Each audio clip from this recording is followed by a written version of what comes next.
Olá a todos na Bahia, meu nome é Marcelo Lacarreta, sou professor de técnicas audiovisuais na PUC Minas. Lá eu dou aula em 4 cursos: publicidade e propaganda, produção multimídia, jogos digitais e também cinema e audiovisual. Muito parecido com vocês por aí. Eu estou aqui a convite do aluno Joatson, numa disciplina da professora eu não conheço, não tive o prazer de conhecê-la ainda, a Milene Guzmão. Então, eu vim aqui a convite desse aluno para falar um pouco sobre o processo do meu livro, do Cinema, Memória Audiovisual do Mundo. Eu também vou falar um pouquinho também do processo da minha tese de doutorado. Essa foi meu mestrado, na qual ele me fez umas perguntas. Tem também outras aqui a respeito do meu doutorado. Então, bom, vou tentar ser o mais breve possível, tentar conversar um pouco com vocês a respeito do processo da dissertação. Então, por que estudar a preservação das memórias e dos acervos audiovisuais? Bom, eu gosto de fazer um pequeno paralelo, assim, eu adoro história, então vou contar algumas, E eu gosto de começar com uma frase, que sempre é a frase que me motiva, a sempre trabalhar, Eu trabalho há muito tempo com essa área de pesquisa, né? Eu tenho agora me dedicado a várias mídias, que foi inclusive o foco do meu doutorado, não ficar apenas no cinema, mas eu também trabalho um pouco, estou fechando agora inclusive um projeto de extensão com discos, estamos trabalhando com 21 mil discos aqui na PUC, de Minas Gerais, e jogos digitais também, nas quais eu tenho levantado a bola, a lebre de que os jogos digitais também estão desaparecendo porque eles têm um processo muito parecido com o do próprio cinema de desaparecimento.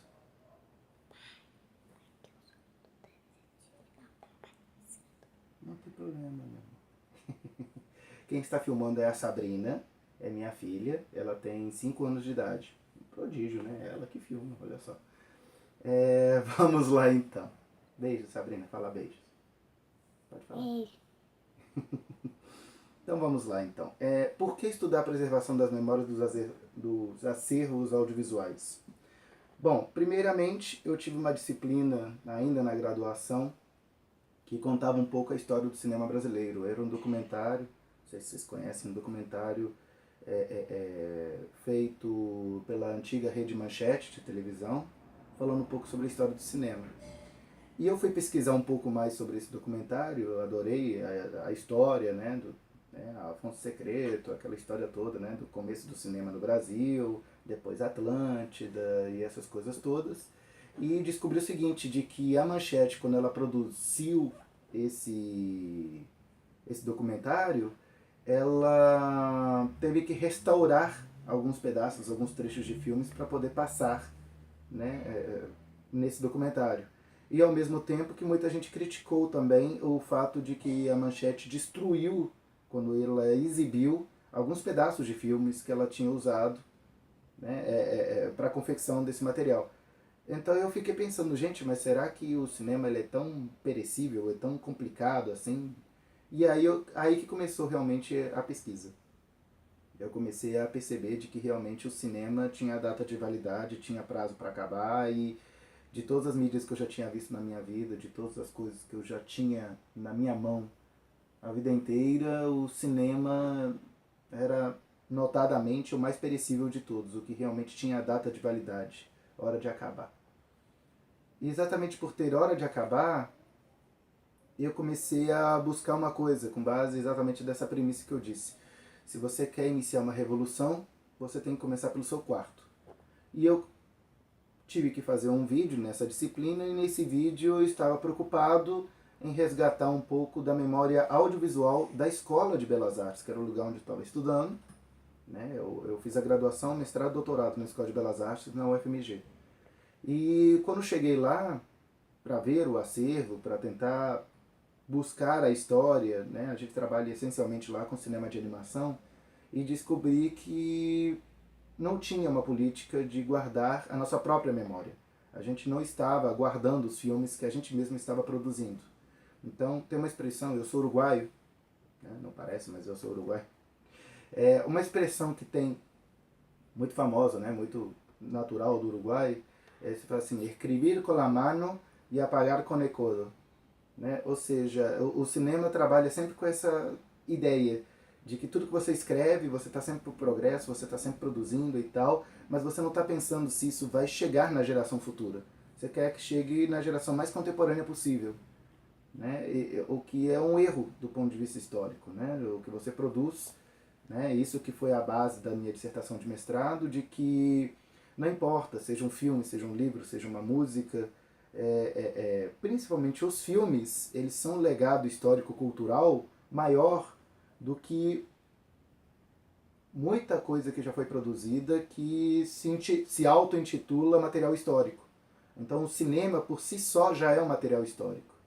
Então um amigo meu, professor, né, José Américo Ribeiro, já falecido infelizmente, né, ele era da época do cineclubismo mineiro, aqui da década de 60. E ele falou uma coisa muito interessante que me marcou muito. Ele falou o seguinte, de que quando eles produziram, né, o cineclubismo mineiro, eles se gabavam que eles tinham feito apenas 23 filmes de ficção e um documentário. Né? E ele falava que, que engano que a gente tinha, porque hoje são 24 documentários. E é verdade, eles praticamente filmando Belo Horizonte, as ruas, a maneira com que eles se comportavam, a maneira que eles pensavam naquela época, isso tudo são pequenas centelhas, pequenas fagulhas de como que eles pensavam naquela época. E isso é fundamental para você perceber hoje como funciona o ontem. Né? Então, realmente eu acho que filmes têm essa pegada histórica de uma maneira sensacional. Então, os problemas que eu encontrei ao fazer essas pesquisas, principalmente as pesquisas que fundamentaram, né, a dissertação. Bom, primeiro a falta de materiais, porque eu queria sempre trabalhar com a ideia da pessoa, ou seja, buscar a história da pessoa. Eu queria descobrir quem eram as pessoas, que eu chamei inclusive no método francês, vamos dizer assim, né, dragões a guardar tesouros. Né? Então eu trabalhei um pouco com as teorias de alguns cineastas, algumas coisas sobre cineclube, um processo fundamental, que eu acho que é a construção da salvaguarda do cinema, que eu acho que foi o processo do cineclube, né, de que tudo começa na mão de uma pessoa, um entusiasta, o sujeito que guardou a primeira cópia. E guardou não porque ele era um produtor, porque ele pensava em ganhar dinheiro com aquilo. Né? Ele guardou aquilo porque simplesmente queria que chegasse aos filhos. Queria que chegasse isso às pessoas, que trabalhavam, né, ativamente para manter a história do cinema viva. Né? E trabalhavam não no sentido de ganhar dinheiro, trabalhavam porque elas gostavam daquilo. Fazia sentido na vida delas. Elas queriam que aquilo passasse para as gerações seguintes. Então, Henri Langlois, lá na França, várias outras pessoas que eu vou citando, né, ao longo da minha dissertação, né, histórias curiosas como aquela do Canadá, que, né, para fazer um ink de hóquei, né, eles precisavam aterrar o terreno e jogar um monte de filmes e depois descobriram que tinha um monte de tesouros nessa piscina aterrada, porque eles só queriam jogar hóquei por cima, algo, né, bem canadense, por sinal. Então, eu fui resgatando essas histórias. Né? Bom, isso mais tarde evoluiu na minha tese de mestrado, né, tese de doutorado. Uma das coisas do mestrado para o doutorado que mudaram no meu pensamento é de que eu comecei a perceber de que a essência da salvaguarda, não só do filme, mas também do vídeo analógico, do vídeo digital, dos jogos digitais, do áudio e de várias outras coisas, o que fez realmente, né, coisas feitas na televisão, o que fez perpetuar esse material foram as pessoas. E pessoas comuns, pessoas como você, né, como, enfim, né, pessoas normais, a partir do ponto de vista que precisam registrar e guarda por carinho, né, registros do seu pequeno cotidiano, da sua própria vida, ou seja, álbuns de família, casamentos, aniversários. É o material que mais sobreviveu não só no Brasil como no mundo.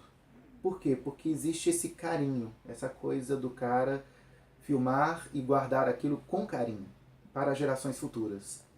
Então, tanto que hoje um dos filmes brasileiros mais preservados, ele está aqui em Minas Gerais e ele é um álbum de família. Né? A família Bueno Brandão, se não me engano, eles guardaram aquilo num baú, muito bem guardado. E por quê? Porque fazia sentido para eles guardar aquilo. Era um registro de família.